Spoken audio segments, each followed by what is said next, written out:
critiquant, nous ne créons aucun changement durable et nous nous attirons de l'hostilité.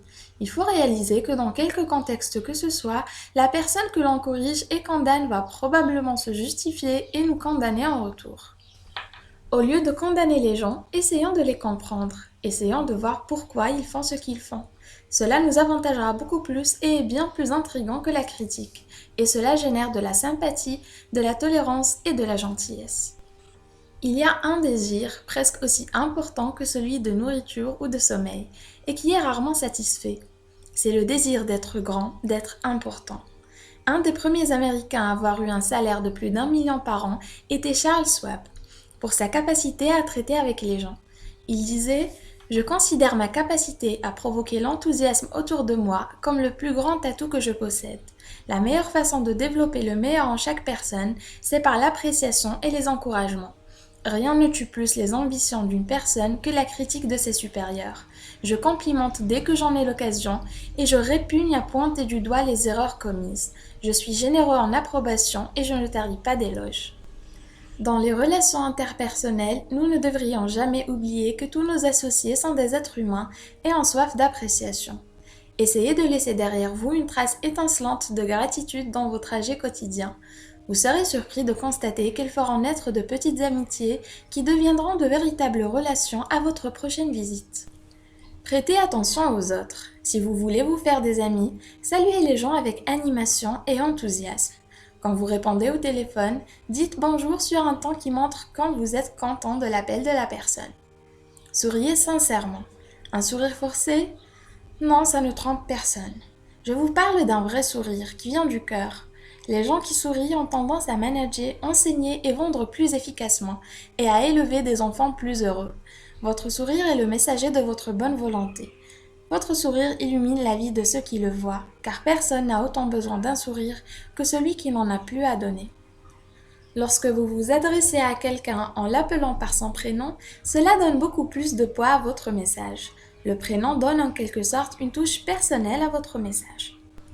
Si vous aspirez à bien faire la conversation, soyez à l'écoute, très attentivement. Pour être intéressant, soyez intéressé. Posez des questions auxquelles les autres personnes aimeront répondre. Encouragez-les à parler d'eux et de leur accomplissement. Ces petites phrases huilent les rouages d'une vie monotone et au bout du compte ne sont que les signes d'une bonne éducation. Un homme convaincu contre son gré est un homme qui conserve son opinion. Si vous querellez et contredites, vous obtiendrez parfois la victoire, mais ce sera une victoire vaine, car vous n'obtiendrez jamais la bonne volonté de votre opposant. Accueillez les désaccords. S'il y a un point auquel vous n'avez pas pensé, soyez reconnaissant qu'on le porte à votre attention. Peut-être que ce désaccord est une opportunité d'être corrigé avant de faire une grosse erreur. Ne vous fiez pas à votre première impression.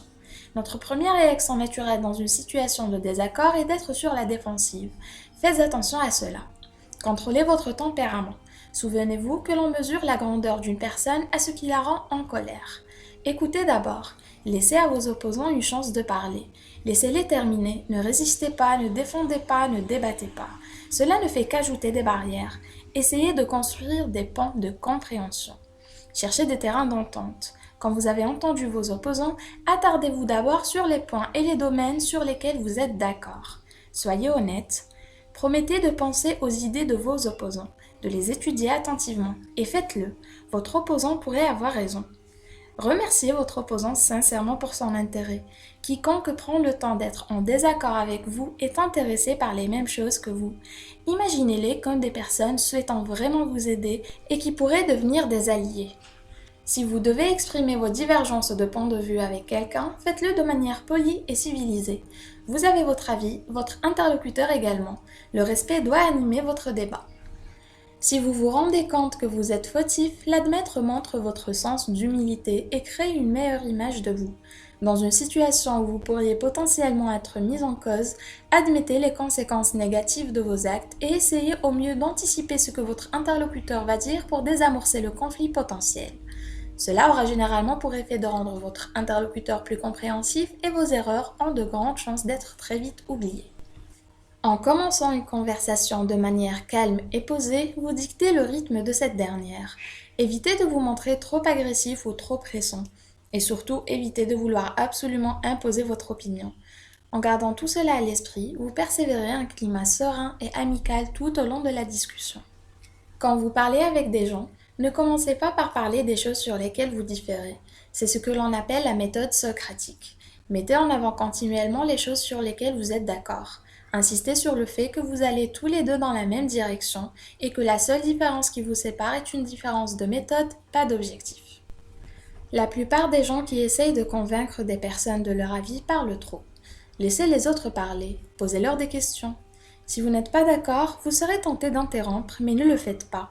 Les gens ne prêteront pas attention à ce que vous dites, alors écoutez patiemment et avec un esprit ouvert. Soyez sincères et encouragez-les à s'exprimer.